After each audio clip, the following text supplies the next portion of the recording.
Ladies and gentlemen, welcome to episode 131 of the Essential Wrestling Podcast.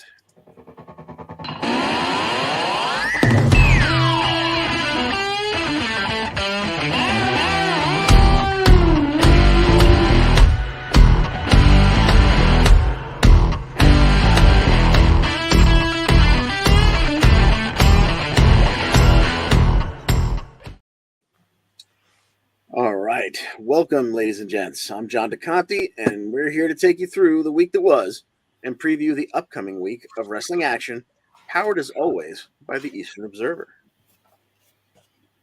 You can taste the power, ladies and gents. All right. We're here to take you through the week, and to help me along is our UK and European expert, Gary Mehaffy. Gary, happy early birthday to you, and how are you feeling this week? Thank you very much. Doing well. It feels like the start of what is Macbeth, or what's that Shakespeare place? Like, when shall we three meet again? And all that. It's like well, it feels like it's been a long time since we've all been not well, but all feeling well, doing good, back to watching wrestling. So yes, and whereas last week all three of us were over a hot bowl, getting the steam, doing a little double toil and trouble. And also with us is our stateside NXT guru. And number 4, John Smith. John Smith, how you doing, buddy? All right, I spent a good part of last week hugging my knees in the shower like an abuse victim, but we're all good now. Your own personal little crying game? You know, it was like Finkel is Einhorn. Einhorn is Finkel. Your gun is digging into my hip. All right, ladies and gents, we're going to recap all the usual suspects from SmackDown, Impact, AEW, and NXT, and we'll make our picks for the upcoming week. And our picks, of course, are sponsored by ProWrestlingPick'em.com. Play against your friends, play against the universe. Oh, God. I still like it too. Yeah, that one too. Okay, let's look at last week's Raw roll-ups. You mean AEW roll-ups? No ruining the big main event. And from there, we'll jump right into NXT. The show started with Julius Creed proving to us that he was ready to come back from his knee injury that kept him out of the last big show. He had a little tangle with our pal J.D. McDonough. And Gary, you're going to tell us all about it, aren't you? yeah, I mean, I was interested to see where they went with it, but Julius used his power and submissions, so they both exchanged a few submissions at the start, but Julius got a shoulder tackle and an arm drag, but got thrown to the outside by JD. But then, excuse me, he ended up getting tossed head first into the ring post, but then JD used that ring post to target Creed's arm. And we sort of had all that.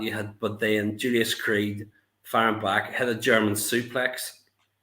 JD hitting Enziguri and a brain buster, and they're both on the top rope. With JD headbutting him off it, but when he went for the moonsault, Creed rolled out of the way and hit what I suppose we describe as some sort of rolling spine buster, and then hit his clothesline or his sliding lariat. And Julius wins, and JD continues on this losing streak that he's on. He really is a great talent, considering every match he comes into, there's an argument to be made for him to win. But he doesn't do a whole lot of winning, at least not since he's been over here. Afterwards, we had Indus Sher up on the apron. They're now they believe Julius is at 100% because they didn't want the Creeds at anything less than 100%. So they're ready to face them at New Year's Evil and earn the respect they feel they deserve.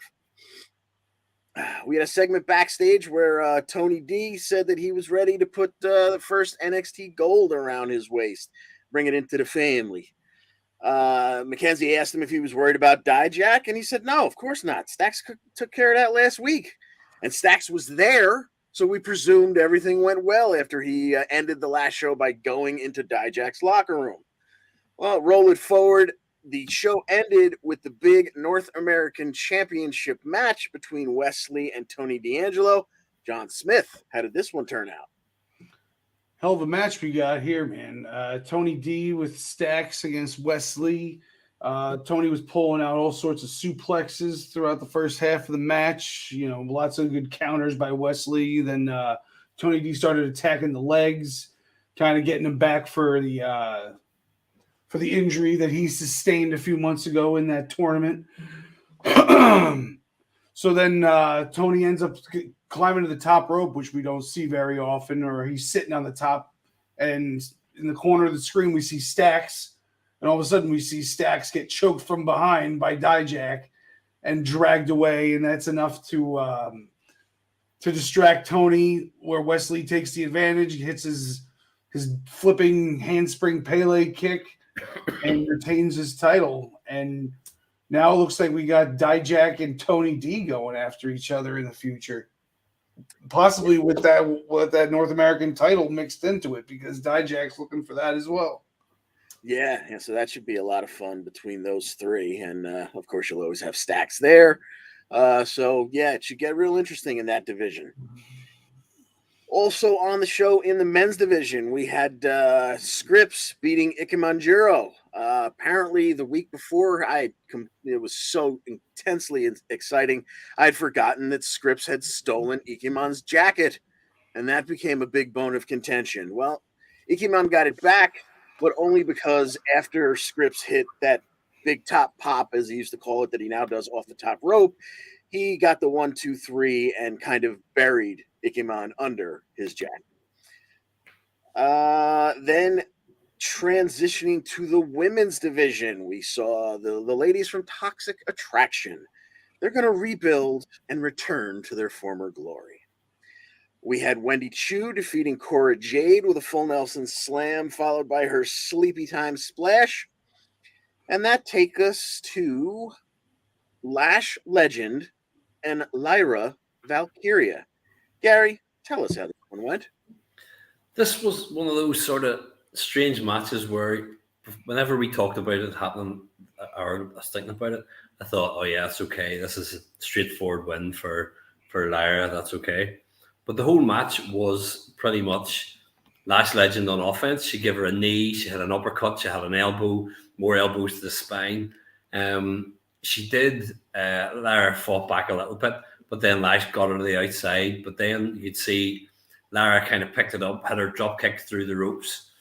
And after a backbreaker from Lash Legend, Lyra Valkyria fought back, caught her, hit the roundhouse kick to the head, went to the top, and then delivered her splash, or whatever way we want to put it, for the win. But although it wasn't as decisive a win as I would have liked, it was still a good win, and she takes another step forward. So yeah, and she's so tiny, and she does it so majestically. Like it's not a frog splash.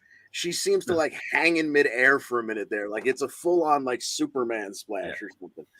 It's very pretty to behold. Also in the women's division, we had Fallon Henley getting the big win over Kiana James, so her family can hold on to the bar, man. But it seemed like the bigger storyline there was the fact that Brooks Jensen couldn't keep his eyes off Kiana James. We'll see where that goes. And then, I muted myself. Roxanne Perez was backstage with Mackenzie. The previous week she was backstage with Booker T. This week with Mackenzie.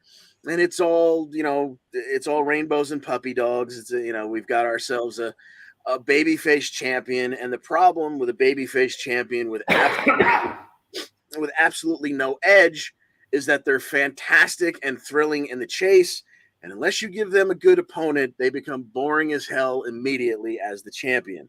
So hopefully someone attacks Roxanne this week, and we jumpstart the top of the women's division again.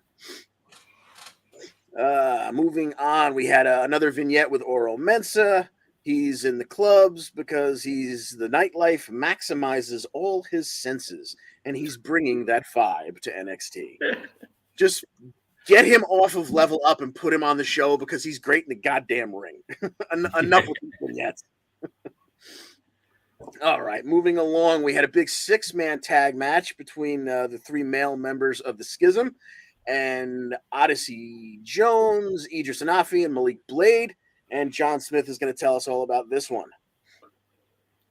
Yeah, this one went a lot different than I thought it might have. At the beginning, we had the 3 faces, the Idris, Blade, and Odyssey, just having their way, but we come back from commercial and the Schism had just taken over. And at one point they did like a unicorn stomp style, like tope suicida thing, 6 dives through the rope onto Odyssey on the outside, which was pretty cool. They get back in the ring and Blade and Anofi end up on the shoulders of Gacy and the bald one. I forget. I'll always forget their new names. And Drake, or whatever his name is now, comes off. Yeah, we can't hear you, John, by the way. But it comes off the top rope with a double God, what's it called? The LOD finisher, the clothesline off the shoulders. Doomsday Device. Double Doomsday Device. And we get the 1, 2, 3 from the Schism, and The Rock's daughter made a point to tell everybody that this is 4 roots in 1 tree, and this is what living your best life looks like. And I guess that means by not tucking in her top lip at all and showing us her top teeth at all times. That's what living your best life is.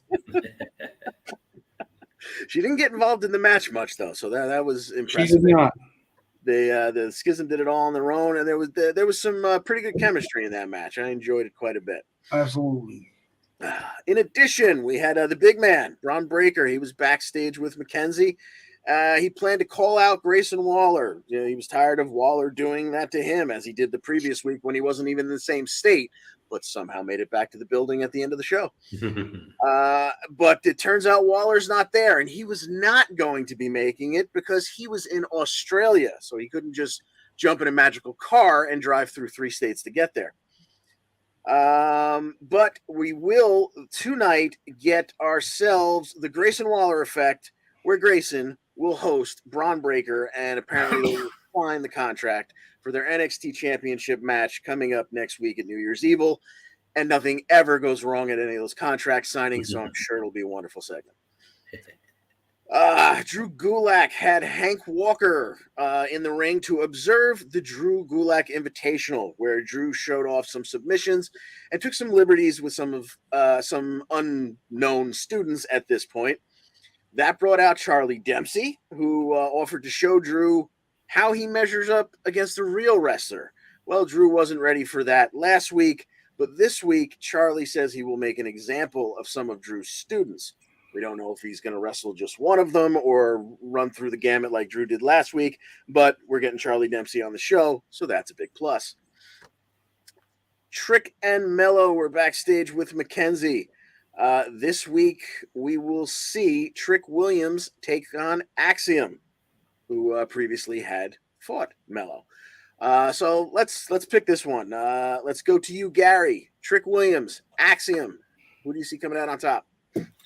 I'm going Axiom for this one, just because it's Trick. I know it sounds silly if it was Mello, we'd probably pick Mello, but I think they should have a good match. Trick keeps getting better, and Axiom's brilliant. So, but I'm going to go Axiom for the win. All right, let's double down. As long as we're talking about it, Mello will actually be taking on Apollo Crews. Who do you see winning that one? I'm going to go Mello on that one. I think it was kind of one of those, I'm not really sure, but I think there's a bit more fire behind Mello at the minute, so I'm going to go Hayes is going to win that. All righty. John Smith, Mello, and Apollo. Who do you see coming out on top there? Yeah, when it comes to these coin flips, I go with, in my mind, who should win, and I think Apollo Crews is the better wrestler overall and should win. So I'm just going to go with Apollo on that one. And as far as Trick versus Axiom goes, Trick's going to have Mello in his corner, so I'm just going to go with that being my reasoning for Trick winning. winning. Maybe they're going to try to start pushing Trick a little bit. Maybe make these a formidable duo instead of him just being a sidekick. Interesting. All right. I'm going to agree with Gary on Axiom taking the win over Trick. Although, John, what you explained, I could absolutely see happening. And, man, Mello and Apollo is such a coin flip. I think I'm going to go with Apollo because otherwise, unless he's on his way back out and up to the main roster or God knows where, having just lost to Braun, he kind of maybe needs a little bit of a rebuild. So I'll say he gets the win over Mello, sets Mello off. Mello's already said he intends to be the NXT champion sometime in 23. So maybe this will be, this will give him the pissed off edge that he needs to move forward. But once again, that one is an absolute coin flip. Could absolutely see it going either way. Okay, the last one we have to talk about for this week is the Extreme Resolution match. Isla Dawn and Alba Fire. We've seen them go at each other. We've seen them pull little sinister moves backstage or in the middle of other matches and whatnot. Tonight, they go at it. It seems like it's going to be a no DQ, anything goes kind of match. Let's go back to you, Gary. Isla Dawn, Alba Fire. You know their backstory better than both of the other two of us. How do you see it working out? In theory, you would think Alba Fire should win it because she's there. She's got tenure. Isla Dawn's just come in, and it's both of their sort of match, particularly Alba Fire sort of matches, had a few in NXT UK, and they were great. But I think that Isla Dawn is going to take it. As we were talking beforehand and saying that it's kind of coming to nowhere, this match, and with no backstory for Isla Dawn per se. So, but I think therefore that Isla will take it to try and build her up and make her a bigger character on TV. So. All righty. John Smith, how do you see it working out? I'm going to agree with Gary on that one. I see a lot brighter future for Isla Dawn in NXT than I do for Alba Fire, unfortunately. Alba Fire, I just can't get on board with anything she says or does. She doesn't convince me. But Isla Dawn, I think she's just a natural at what this gimmick is, and I think it could really be something in the future. So I like the idea of pushing her. I'm going to agree with both of you gentlemen that, having a bad witch around could be a next step for your female champion. That makes a lot of sense. And maybe Alba, it's a shame because Alba really hasn't gotten a whole lot done here at NXT. And I had kind of hoped, I had hoped she would. I had presumed by now she absolutely would have been NXT Women's Champion. It just never happened. Maybe she's on her way up to the main roster. I don't know. But yes, to have a heel come out of this one seems to make more sense to me, especially with a fluffy babyface champion. So, all right, that'll do it for NXT. Let's go back to SmackDown from last week in Tampa, Florida. This was the big year-end show, the last WWE show of the year, and it kicked off with more nonsense from Bray Wyatt, who came to the ring, and LA Knight interrupted him, and then Uncle Howdy interrupted both. Did I get it right this time? Howdy? Interrupted both of them. He came to the ring, lights out, and I don't know. I hope you had a really good HD TV because most of the important part of this segment took place in the dark with smoke filling the ring. So it was a little difficult to see what was going on. Howdy kind of stood next to Bray, which kind of made LA Knight go, "Oh, sure. Now, you've been saying this guy's not with you." Like his body language was saying here you are, shoulder to shoulder. Now both of you are going to attack me, huh? And then Howdy hit Bray with what you couldn't tell, but you had to assume was Sister Abigail. Because why have the guys perform in the ring when you can just have them come out and talk like Charles Manson and, blah, blah, blah. So right now what we have, somehow Uncle Howdy gets figured out of this. They announced later on in the show, we've got Bray Wyatt and LA Knight. They're not going to meet until the Rumble on the 28th. And it's going to be in a pitch black match. No, wait. That is a Mountain Dew pitch black match. I wish I was kidding about that. All right. So we got that out of the way right off at the top of the show because most of the show was built around this big main event. And it was going to involve the bloodline, and it was going to involve the returning John Cena and Kevin Owens, the perennial thorn in Roman Reigns' side. We started with our first little segment with Sammy showing up and talking to Paul Heyman, and Paul kind of like hinted that maybe Sammy's too over and he's upstaging Roman a little bit. And then Sammy goes and talks to Roman, and he flat out asks him about it. You weren't pissed off that I was getting a good reaction last night. No, of course not. Everything's great with the bloodline. Fast forward to the main event. We've got that big tag match, and John Smith is going to tell us all about it.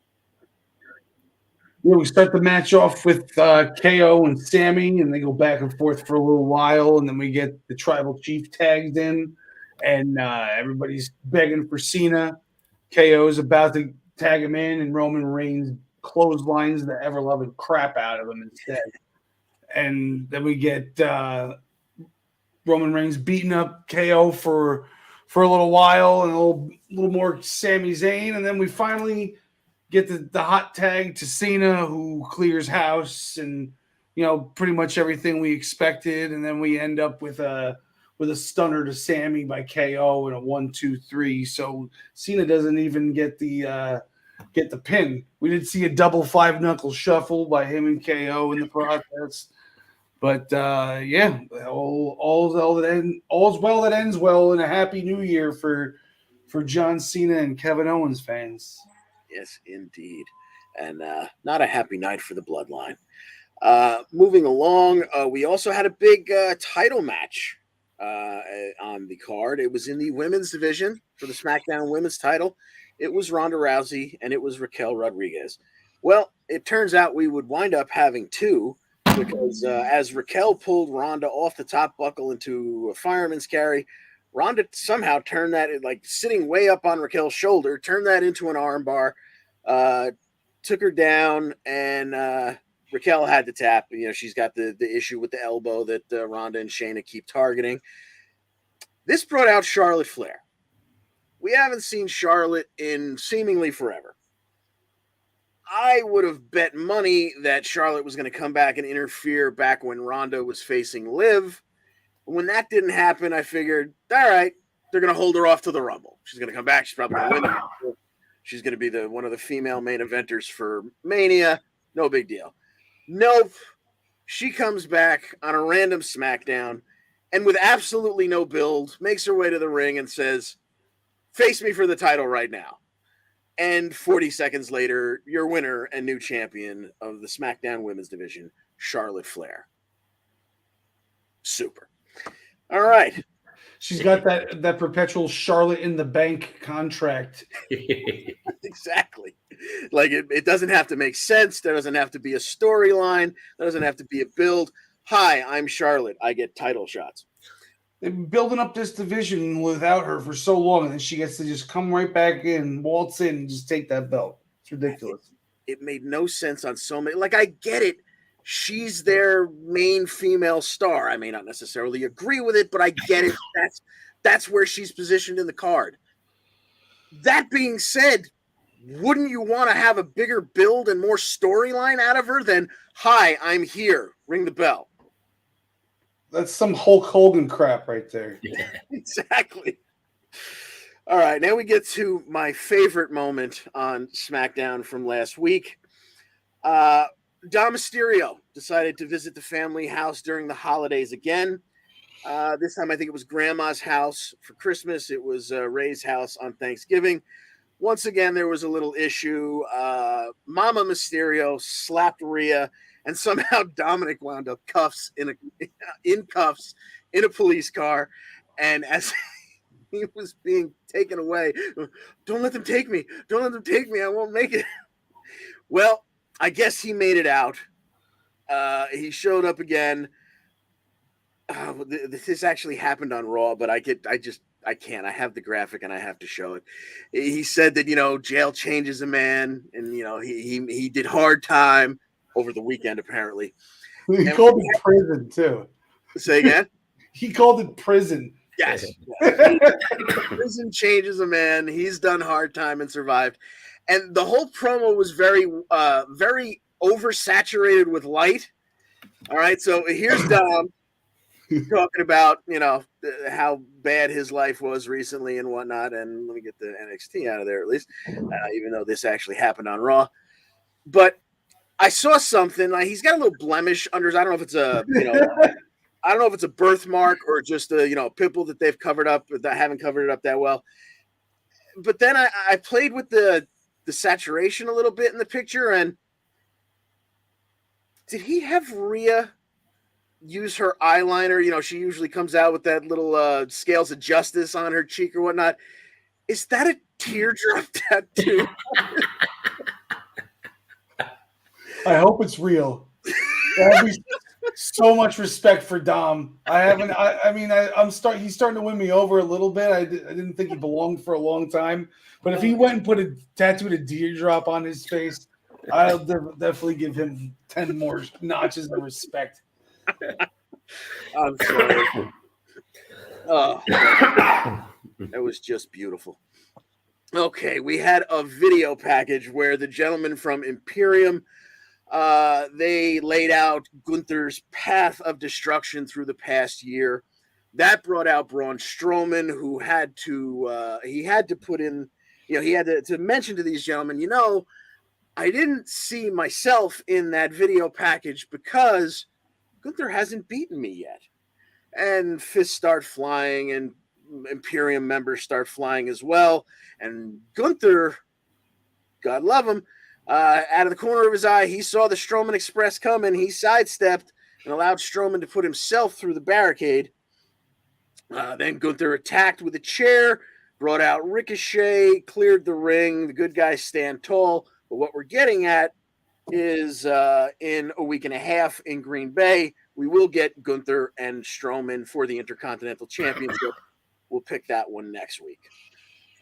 But as for this upcoming week, speaking of Ricochet, backstage, Hit Row was getting some heat for the top dollar flop, and everything seemed to be fine until Ricochet spoke up, and then Top Dollar took offense. There was some pushing and shoving. So this week they're going to fight about it, and it's a standard rules match, but it's not standard reward because the winner goes into the Royal Rumble. So John Smith, between Top Dollar and Ricochet, who do you see headed to the Rumble?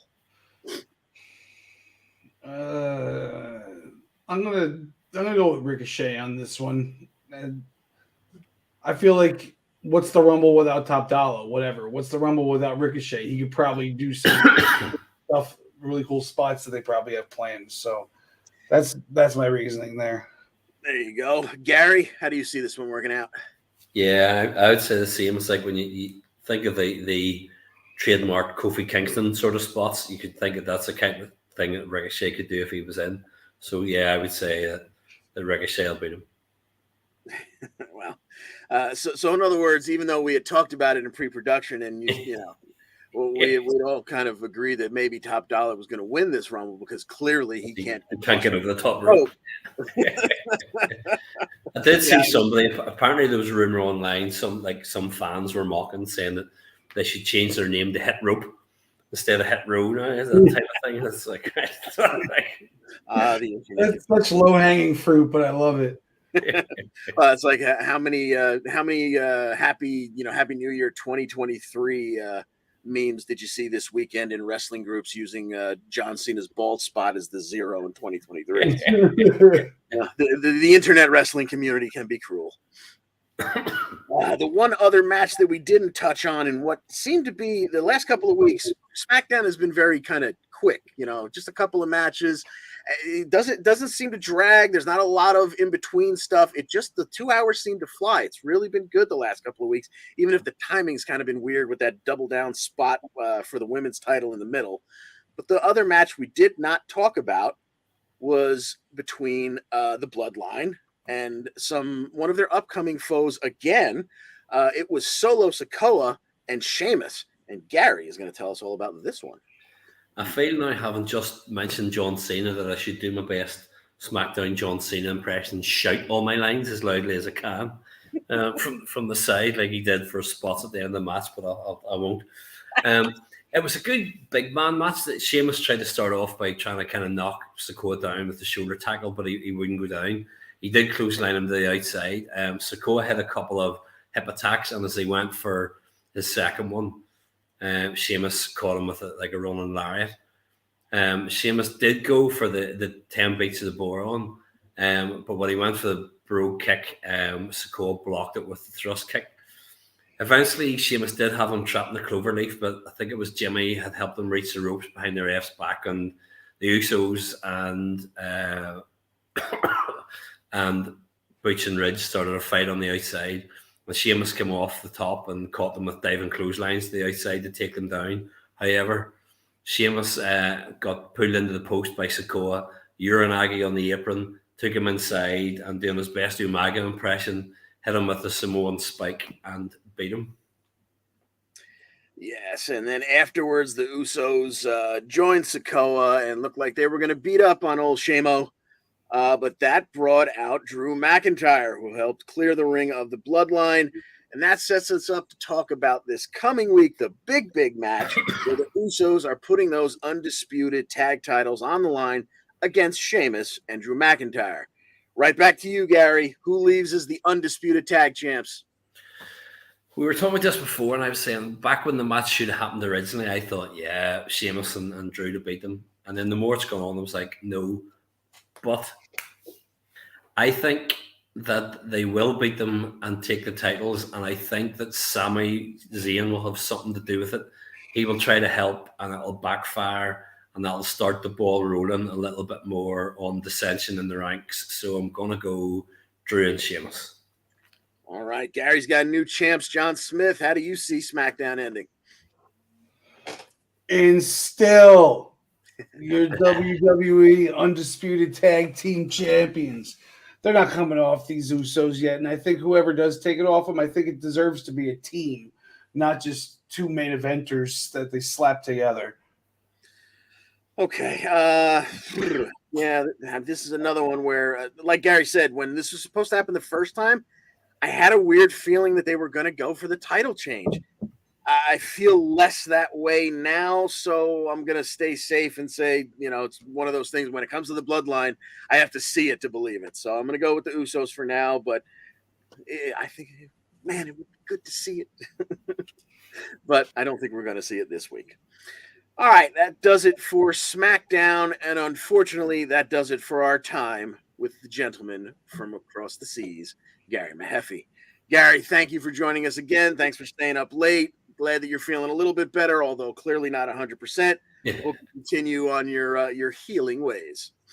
Cheers, thank you very much. And say, as you said around, the time I see you next week, I'll have aged again another year, unfortunately. So, Gary's up against that trip around he's just about to finish his lap around the sun. Yeah. Till next time, buddy. Have a good one. Later, Gary. All right. That's going to take us over to Raw. And let's change the nameplates. Where are the nameplates? There they are. Get those off. Put the other ones back on, because why would they be in the same spot? All right. And let's go to Raw.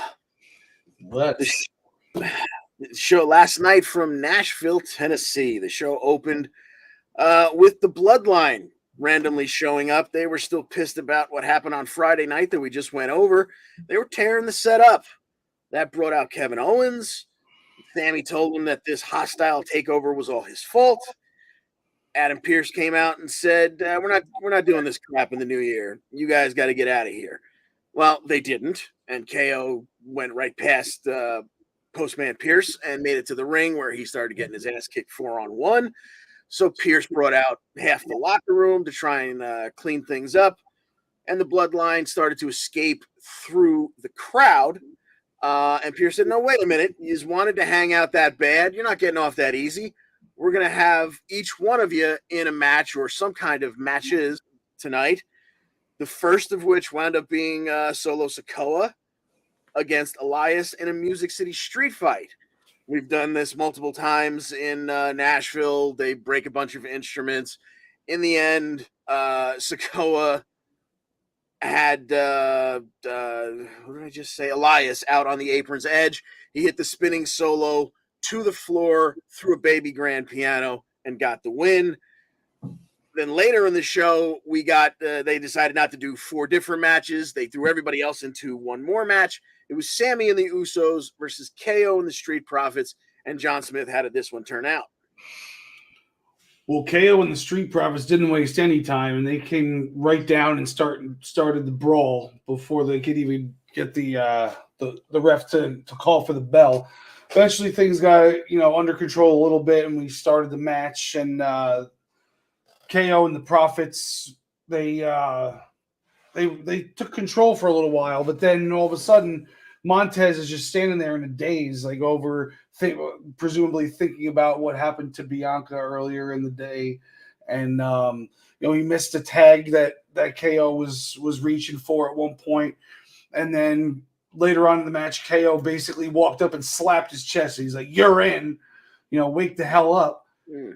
And Montez just went off after that, and ball of fire, doing all sorts of crazy moves. He did a top rope,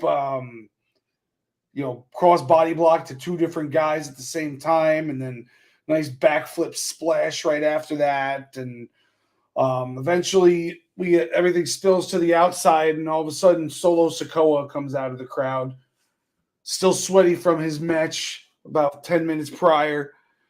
He hits the Samoan spike on Dawkins, and then Kevin Owens starts taking the fight to Solo. Kevin Owens gets a super kick to the side of the face for his troubles. That allows the Usos to take advantage and distract Montez, who then gets haluva kicked by Sammy for the 1-2-3 in the middle of the ring. Then they just start beating everybody up again. The Bloodline does, until Sheamus and Drew come out and make the save. And, remind us that they have a tag team championship match against these 2 on Friday. Yes, indeed. And getting back to that reason, as you alluded to, that Montez Ford's head was not completely in the ball game last night, that was because the very first match of the card was Bianca Belair, his wife, defending the Raw Women's Championship against Little Miss Bliss. We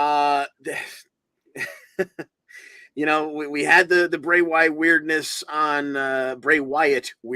on SmackDown, but they're not giving up on it. They're gonna keep bringing some weirdness into the women's division as well, because this one, about 15 minutes into it, the fight goes to the floor, and Alexa's distracted by a dude in the front row with an Uncle Howdy mask.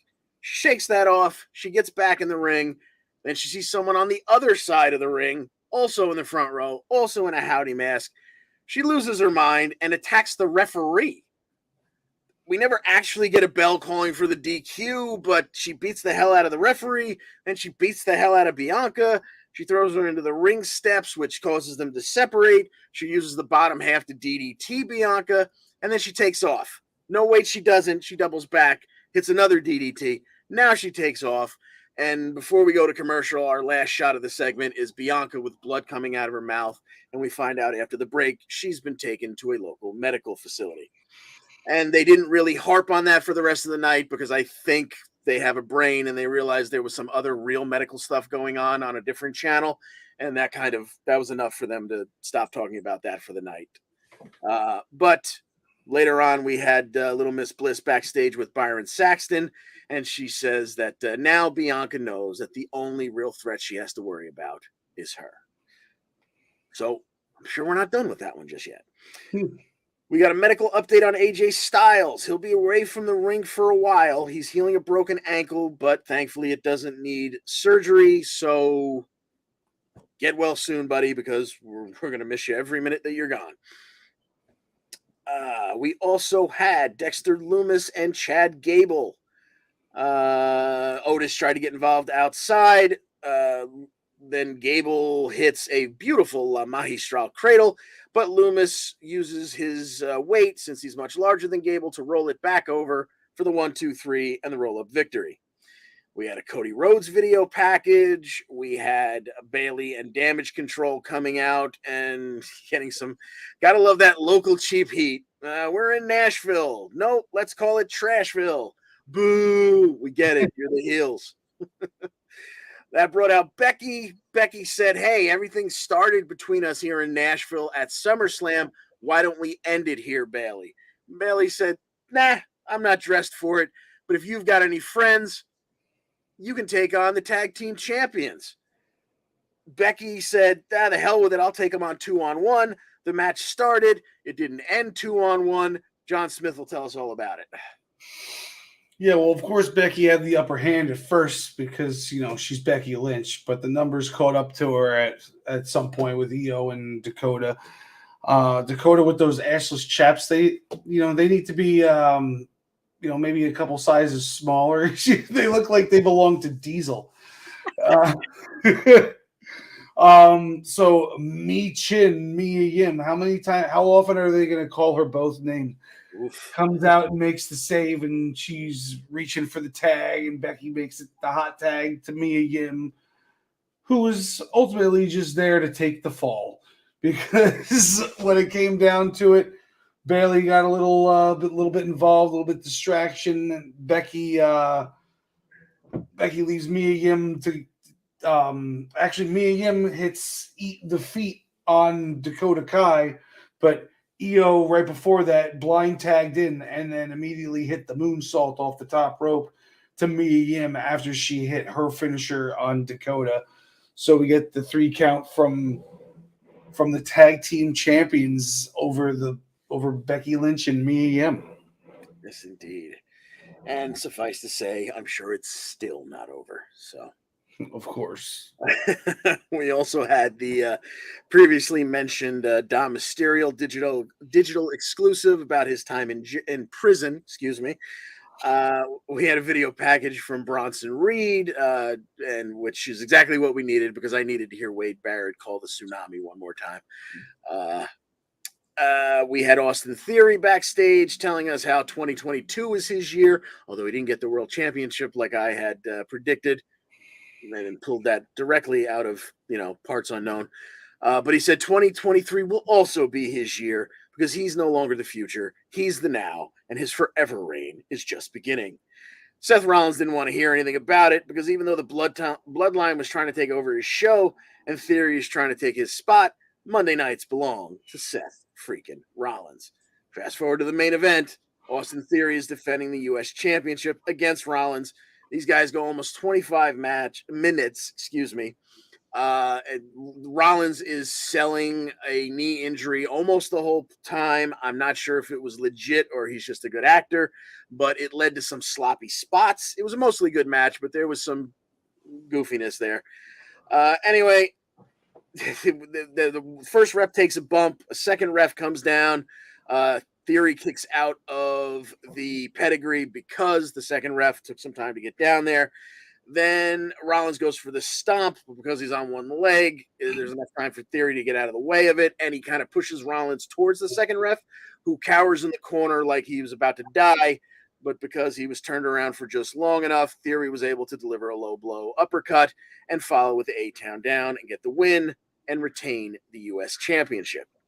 No matches scheduled for next week as it stands right now. So let's move on to, Impact. This one won't take very long because Impact was a wrap-up show.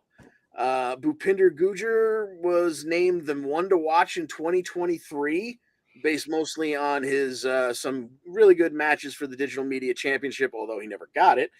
And speaking of the Digital Media Championship, Joe Hendry, the present Digital Media Champion, was backstage saying that Moose has been chasing him all around for his Digital Media title. So Hendry suggests that they fight for it at Hard to Kill. In the women's division, the Death Dolls were named the Knockouts Tag Team of the Year. Jordan Grace was voted the Knockout of the Year.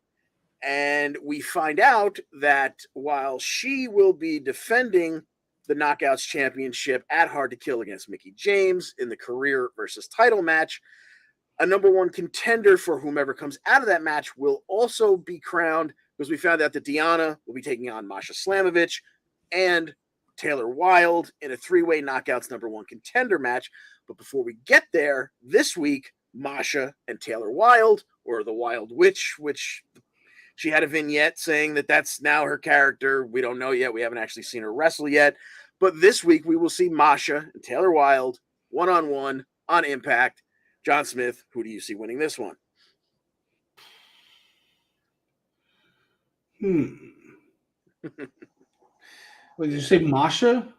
Yeah, Masha Slamovich, who last time we saw, she was getting put through a door with a muscle buster by Jordan Grace at one of the Saturday shows or Friday night shows against Taylor Wilde, who I think the only reason you're probably pausing here is because she just got repackaged, and usually that comes with some wins, but Masha's kind of a destroyer. So the Wild Bitch and the Crazy Russian Bitch, who's going to win? Yeah, this is a tough one. I'm just going to go with Masha, I guess, because the only person who's ever beaten her is Jordan Grace. Yeah, good point. I would be. I mean, maybe if Deanna comes out and gets involved, Taylor gets a win or something like that. But I think the safe bet is to say Masha will probably continue to smash people as she has done since she's gotten here. Josh Alexander cleaned up in the men's division. He was not only the male wrestler of the year, but his world title victory over Moose, where he finally took that belt back from Moose that Moose took from him when he cashed in the trophy thing that they do. That's basically Money in the Bank.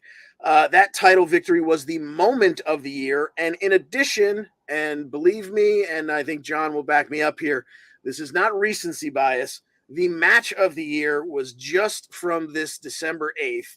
It was Josh Alexander and Mike Bailey in that impromptu 55-minute title match. Match of the year, right? 100%. Absolutely. Possibly in all of wrestling, not just Impact. Yeah, it really was something to behold. And speaking of the unfortunate non-winner in that match, although I don't think anyone was a loser, certainly not us fans, Mike Bailey. Mike Bailey was named the X Division Wrestler of the Year. And then we cut to Kenny King sarcastically congratulating him. And even though like a week ago he said like, see you never, like he was done with Mike Bailey, now he's decided he needs to come for Mike Bailey. I'm coming to get you. I got to pay a visit or something stupid like that, he said. So those two are not done yet, although there's no title on the line right now. So maybe one of them moves up the card with a win towards the main, the world title. We'll see.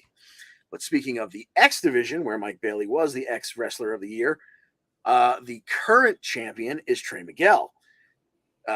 Crazy Steve cut a promo telling Trey Miguel that he crossed the line when he, not only did what he did to Black Taurus with the spray paint, and then he did it later to Crazy Steve.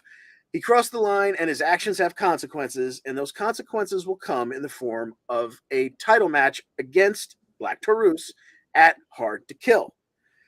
And then speaking of the X Division in general, Anthony Green, who you may remember as August Gray from NXT a while back, he was there to cut a promo saying that he's been traveling the world for 10 years, and he has decided that X marks the spot.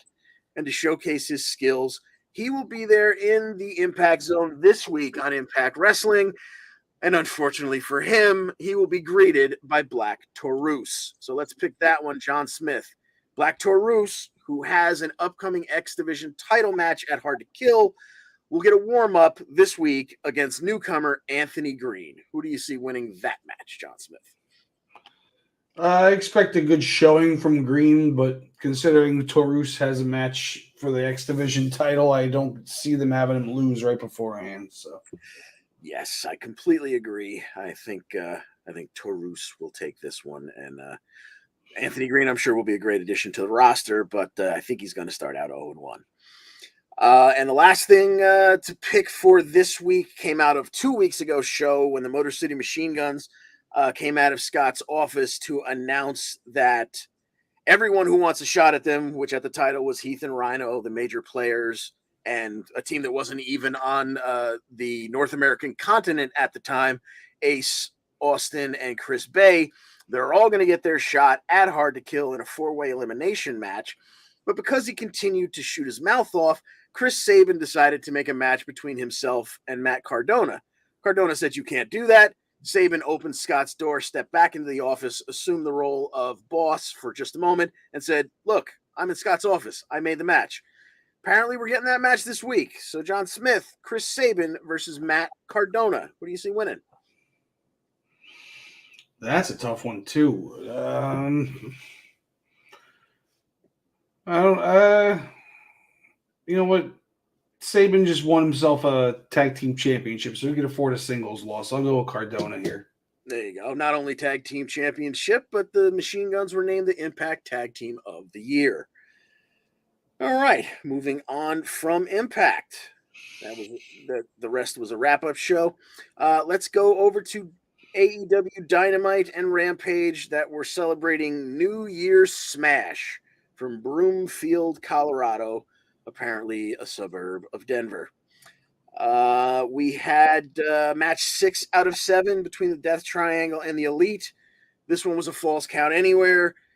And once again, it's a shame because they're putting on fantastic matches, but a best of 7 series was way too much and way unnecessary. Elite, of course, got the win. This came while in the ring, we had Matt Jackson getting stretched by Pac and the Brutalizer, but all the way up the ramp, we had Kenny Omega put Phoenix, I think, through a table with the one-winged angel, and he got the 1-2-3 victory on the broken bits of a table before Matt Jackson had a chance to tap in the ring. So we're going forward next week in Los Angeles, not this coming Wednesday, excuse me, the following coming Wednesday on the 11th will be match number 7 out of 7. That will be a ladder match for the Trios titles. Also on Dynamite, we got a medical update from Hangman Adam Page, where the doctor told him if he stops doing stupid things like attacking Jon Moxley, he should be ready to be cleared in about 2 weeks, which would put him on the card for that big LA show. Speaking of Jon Moxley, he teamed up with his Blackpool Combat Club partner Claudio Castagnoli to take on Top Flight, who they had taken on in singles and in that weird trios battle royal thing. So there had been some heat between the Blackpool Combat Club and Top Flight. So they decided to fight about it. It was a tag match. It was on Dynamite. And John Smith, please do tell us about it. And this is a classic case of an AEW match going about 5 to 8 minutes longer than it should have, because Moxley and Claudio should not be going this long with Top Flight. I don't care how good Top Flight is. The Blackpool Combat Club starts off dominant, of course. Then we get a bunch of double team moves by Top Flight to try to get back into it. At one point, they kicked out of the neutralizer by Claudio. Claudio did most of the heavy lifting in this match. Mox did his standard stuff where he scratches your back and grinds his face into your face. Then we got the Cesaro, the Claudio swing by Claudio, and then it was eventually reversed into a pinning combo. And then he eventually got fed up with the whole process and uppercutted the crap out of either Dante or the other one, I forget which one, and with his best Gunther impression, wins with a strike on the feet. Yeah. 1, 2, 3 from that uppercut. Yeah, that was an interesting ending because Darius was basically unconscious before that, and for some Claudio kept looking at the referee, and the referee was looking down at Darius's carcass, and Claudio was waiting for him to just ring the bell, and when he didn't, he kind of helped him back to his feet. And Darius slaps him, and then, like you said, he almost took him out of his shoes with an uppercut and got the victory. Afterwards, not afterwards that night, but on Rampage, Jon Moxley was in the ring with Shivani. They were referencing again how he knocked out the Hangman a bunch of weeks ago. Moxley said he didn't lose a minute's sleep over it. Everybody gets hurt. He's been hurt for 10 straight years.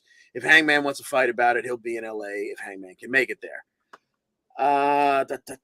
We will get another medical update this week on the progression of Hangman Adam Page. Also on Dynamite, Hook beat someone whose name you wouldn't remember if I said it in less than a minute. But more importantly, afterwards, Stokely Hathaway came out with Big Bill and Lee Moriarty. Jungle Boy came down to get by Hook's side to make sure it didn't get too crazy. So look forward for probably a tag match between those four somewhere down the line. On Rampage, we had Preston Vance. He formerly was number 10 of the Dark Order until he decided to tell the Dark Order to go screw. He wants to be called by his new name because he's hanging out with Roosh and those fellas. He now calls himself El Perro Peligroso. And since that rolls so well off the tongue, I'm sure we'll be hearing it in the future. Anyway, he's got a match coming up on Rampage, but he's pissed off because they won't even tell him who it's against. But if he knew he could get all this attention just by pooping, on a child, making a child cry, he would have done it 3 years ago. So clearly, he shows no remorse. Then we had ourselves a tag match in the women's division. This was between Ty Mello and her partner Anna Jay, or JAS, as she now calls herself, taking on Ruby Soho and Willow Nightingale. John Smith, how did this one work out? Well, TJAS has been a tag team for quite a while now. Indeed. So they seem to have a little bit more chemistry than Willow Nightingale and Ruby Soho. Ruby came out and Willow had to separate her from getting at TJ, but then somehow convinced her that Willow should start the match and Ruby should just hang off to the side, which didn't make much sense to me. This match was all right. I don't know why exactly you told me to watch it, but I think it was because at the end it was very cheeky. Yeah. So Anna Jay goes for a chair shot on the outside, which causes the referee to grab the chair, which then allows Tay Conti to come in with the worst Van Daminator I've ever seen. She didn't throw it yet, and Ruby had her hands up for it. And then Ruby caught it and just held it there for a painfully long, second and a half before she got kicked in the face. Yeah. And then Tay ended up with the victory. Tay JAS off of the cheating of the Van Daminator. Yes. The end. I think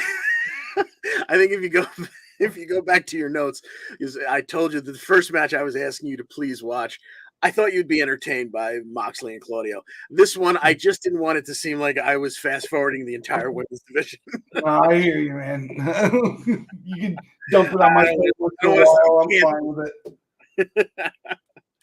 All right, on Dynamite, we had Swerve Strickland backstage with Renee when Wheeler Yuta showed up.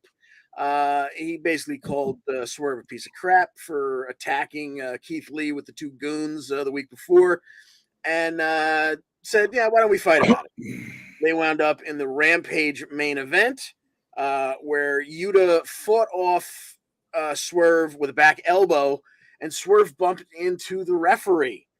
And the referee's back was turned. And then Swerve kicked him in the ding-ding. Got him up for the JML driver and got the win. Fast forward to this week, Swerve will be taking on A.R. Fox, the gentleman who teamed with Top Flight in the Trios Battle Royal disaster. So John Smith, Swerve, and A.R. Fox on Dynamite. Who do you see coming out of this one? Give me Swerve because he's got friends, I guess. Yes, he's got two big friends. What's the other? What's his name? Parker Boudreaux, who was Gacy's original heavy there before the whole schism thing happened. Yeah, I'm going to agree with you. I think Swerve takes this one. You know what? Maybe we'll get lucky and Swerve will win once again by cheating with his two buddies, and Top Flight will come out and we'll wind up with a 6-man match next week, and we'll have a reason to care. A little bit of a reason to care, at least. Jade Cargill on Rampage took on Kiera Hogan, her former baddie, her former buddy. They were side by side. Well, there's obviously issues in the Jade Cargill foundation there because this fight went to the floor and Layla Gray stopped. What? Yeah, no, Layla Gray was holding on to Kiera Hogan and Jade went to slap her, but Red Velvet stopped Jade's arm. Was this Red Velvet turning on Jade? Apparently not. Jade would, of course, get the victory to go to 46-0 and retain her championship. Fast forward to this week, and Red Velvet, who you would assume would now be on the outs with Jade, is going to be teaming with Jade. They will be facing Kiera and Sky Blue. Who do you see coming out of that tag match? John Smith. We got Jade Cargill, Red Velvet, Kiera Hogan on the other side with Sky Blue. And everybody's got hair of a different color. Yeah, I'm thinking about this match in my head, and it's just like the Powerpuff Girls. There you go. Yeah. Well, I'm gonna go with not Jade. I'm going with Sky Blue and Kiera Hogan. And Kiera Hogan. Yeah. Yeah, you know what? I think I'm going to agree with you because I think Red Velvet will probably obviously will take the fall. No way in hell Jade's getting pinned. But maybe that'll be the thing that breaks them up, and Jade will turn on Red or vice versa at the end of the match, and then we'll get Red Velvet versus Jade for the title the next week, and we'll forget all about Kiera and Sky Blue. Word. Moving along, Chris Jericho cut a backstage promo where he told Ricky Starks that he made a terrible mistake by turning down the JAS, and he's going to teach him a lesson this week in Seattle. Later on in the show, Ricky Starks replied, also backstage, he was with Renee.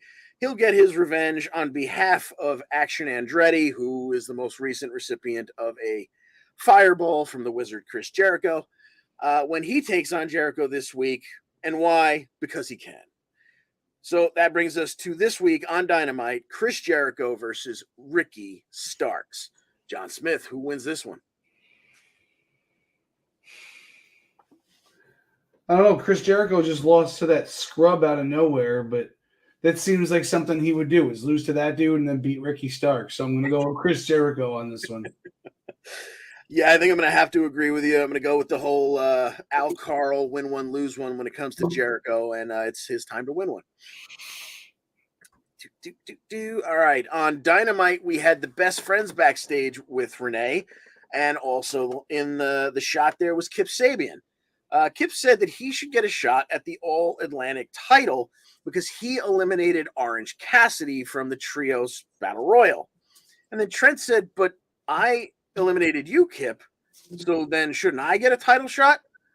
Now, Trent was just joking, but Orange Cassidy loves making matches on the fly, so he went, yeah, you're right, Trent, you get a shot. And Trent said, well, wait a minute, we're buddies. You sure you want to do this? Yep, we're going to do it, and we're going to do it on Rampage. Fast forward to Rampage, that kicked off the show. Orange Cassidy would retain the All-Atlantic Championship when Penelope Ford, Kip Sabian's wife, came to ringside and caused a distraction for Orange Cassidy, which Cassidy didn't even realize because he was busy recovering from whatever Trent had just hit him with. But anyway, Cassidy would hit the orange punch and get the win. Afterwards, Kip, who was on commentary, seemed very happy with the fact that Trent and Chuck Taylor, the best friends, kind of walked away from Orange Cassidy pissed off. The very next match was Kip leaving the commentary booth to come down and face In Action. Literally, they never said the man's name, so I couldn't even tell you who he was. I'm not joking when I say In Action. The whole point of this match was that Kip Sabian would put on the elbow protector of Orange Cassidy that his wife stole in the middle of the Orange Cassidy Trent match. And then he put it on just to rip it off like The Rock and slam it down, or like Orange Cassidy, and hit the orange punch, which of course looked very weird because Kip Sabian is left-handed, and the left-hander throwing a punch never looks quite right. Although they look much better swinging a baseball bat. I don't know why that is. Anyway, Kip Sabian gets the orange punch victory. Fast forward to this week, where we're not only getting Dynamite, we're not only getting Rampage, we are getting AEW's Battle of the Belts 5, mind you. That will be on somewhere between 11 p.m. and midnight on Friday night, so everyone will certainly be watching. And the only match we presently have booked is Orange Cassidy, once again, defending that All-Atlantic Championship against Mr. Kip Sabian. John Smith, who leaves Battle of the Belts with the All-Atlantic title? Yeah, I don't see Orange Cassidy losing that belt anytime soon, especially not to Sabian. I'm going with Orange on that one. You know what? Just for S's and G's, because we're not picking this one for points, Kip Sabian was walking around with a box on his head for like a year, or not walking around. He was sitting front row in most of the shows just with a box on his head. I forget what the heck it said on it, but the whole thing was him coming back to mess with these guys. The hell with it. I'm going to say we get a title change here. I wouldn't bet my life on it. In fact, I wouldn't even bet 3 points on it if we were picking it for points. But because we're not, I'm going to take a flyer. Okay, back to Dynamite, which kicked off with Bryan Danielson and Ethan Page. The start of the match was interrupted by MJF throwing verbal jabs from the luxury box. Danielson would eventually win with a label lock after he had pretty much already knocked Ethan Page out with the stomping on his face while holding his wrists.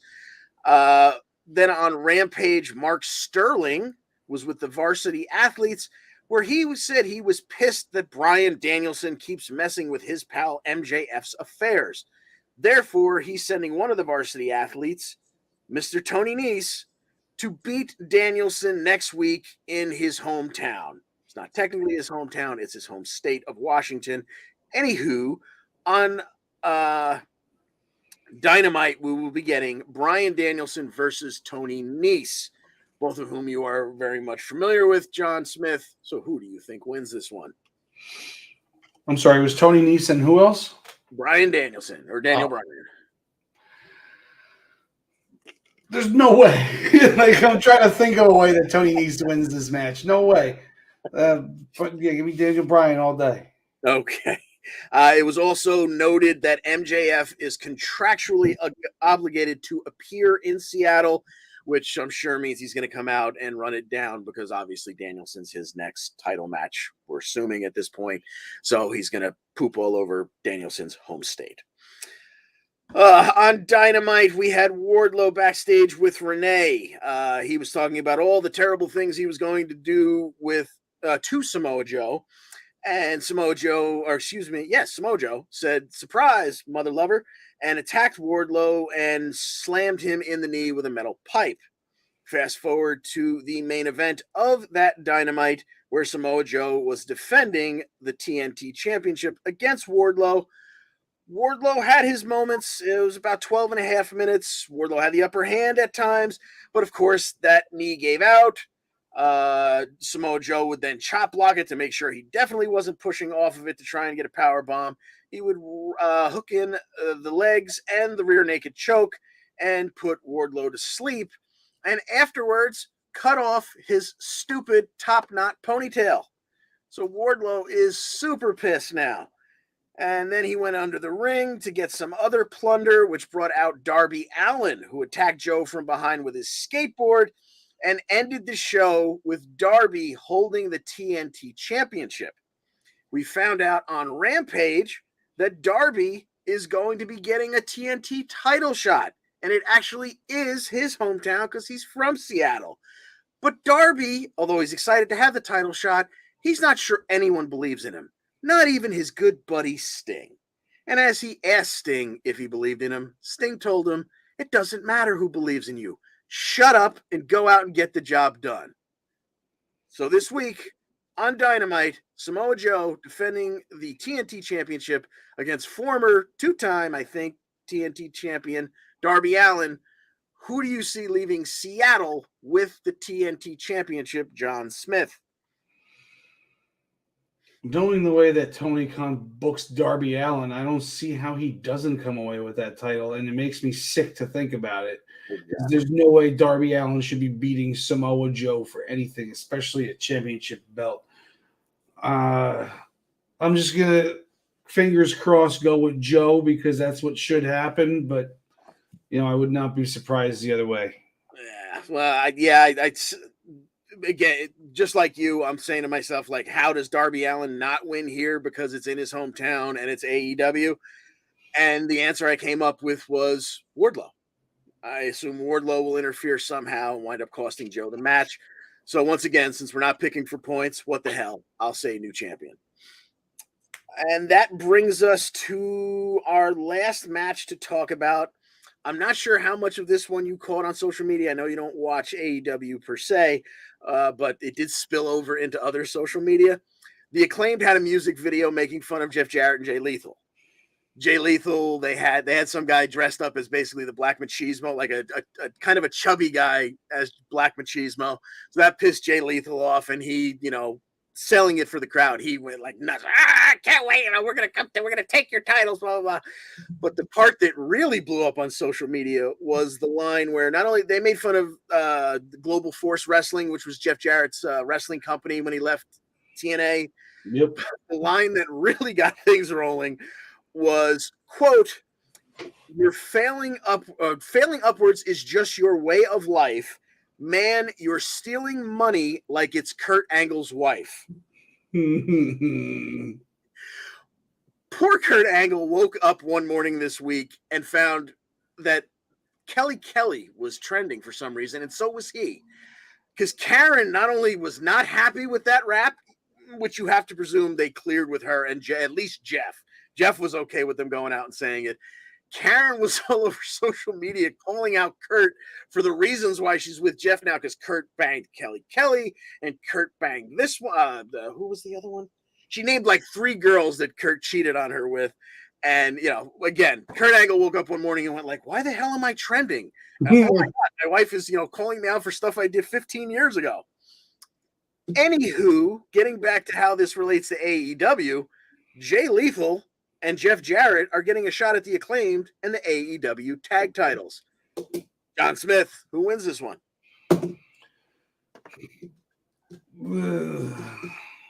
I'm going to go with Jay Lethal and Jeff Jarrett on this one. I think it's going to be like Jeff Jarrett's, hey, thanks for coming trophy. He gets to be put on the lineage of the AEW tag team title belts.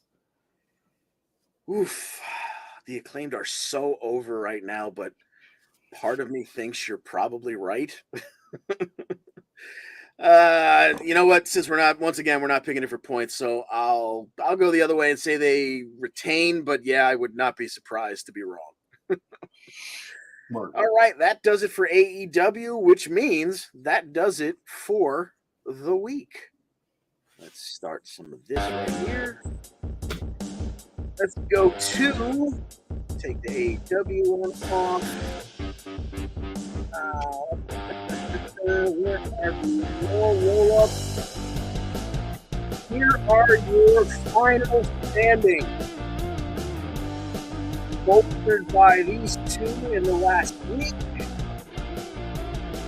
Here are your leaders. 40 years, Xavier Woods taking home that trophy that we're not going to actually send him. And Miz taking home the one for losses. But more importantly, we're kicking off the new year with a brand new chart. The AEW roll-up will, going forward, be counted on a week-to-week basis by us. And I'm going to lower this music because it drives me absolutely bonkers. All right.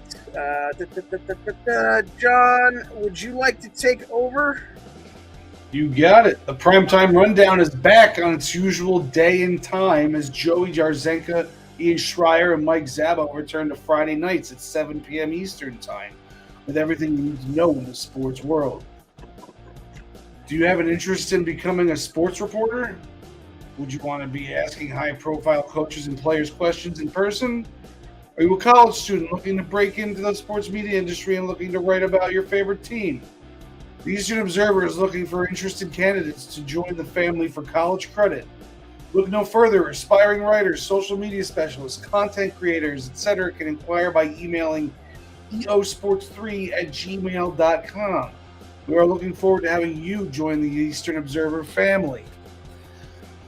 The Black Cats NYC are the official band of the Eastern Observer. Check out their latest album, Free Cake, on any of these music providers. YouTube, Spotify, SoundCloud, Deezer. Anywhere you get your music, you can get the Black Cats NYC's latest album, Free Cake, out now. Play loud. As always, the EWP is sponsored by Pro Wrestling Pick'em, the United Leader in Sports Entertainment Pick'em pools. Join us in the EWP public pool to play against us, or create a private pool with you and your friends. ProWrestlingPick'em.com. Play against your friends. Play against the universe. And guys, she'll like it too. Join us back here next week for episode number 132 at 5 p.m. on all of our viewing options. And while you're here now watching and listening, please make sure you like this episode and subscribe to the Eastern Observer to make sure you get updates on all of our shows and news articles. It's all about the algorithm. Indeed it is, sir. Let's take a look at how we did in the NFL standings. Hey, look at all that green. Wow. We went perfect. Unfortunately, so the other fellas. So we're still trailing by 4. It's a shame, too, because had the Jets pulled that game out over the Seattle Seahawks, I think 3 of them had the Seahawks, so we would have been within striking distance. We would have been within 1, but it was the Geno Smith revenge game, so we didn't have much luck there. Of course, yeah. Same old Jets, man. Jets are gonna jet. You know, they gave me some high hopes after going 7-4, and now we've lost 5 straight, and it's back to reality. Where do you guys sit in the standings in terms of the draft right now? I think we're like 13th overall pick right now, something like that. So it'll probably stay that way, or maybe get a spot or 2 better, because I don't see us beating the Dolphins this week, who are playing for their playoff lives. Yeah. Unfortunately, I'm not sure if you guys. No, you guys couldn't have been the first loss because it wasn't that far ago. But after the Jets beat up on the Bears, they were in the process of and continue to be on a 9-game losing streak, sending us to the number 2 pick as it stands right now. Woohoo! Yeah, well, I mean, you guys still own that pick, right? You didn't trade it away or anything stupid, did you? So far. All right, good. And it's a new crew in town, so maybe they'll actually think to themselves, you know, teams get better by making high draft picks, but we'll hold on to this one. Anyway, that's going to do it for us this week. John Smith, do you have anything that we missed or any parting words in general? No, this was a nice tight show today. We got it done pretty quick. Indeed, yeah. I love when those daily wrap-up shows help us jump through, pretty quickly at least one of the 5 or 6 brands that we cover. Yep. All right, that's going to do it for us. And if I can find, how can I not find this graphic that is in the same spot every week? There it is. Alexa Bliss, we love you. Larry Steve, always in our hearts. Thanks for joining us. And as always, we wish you the best in all your future endeavors.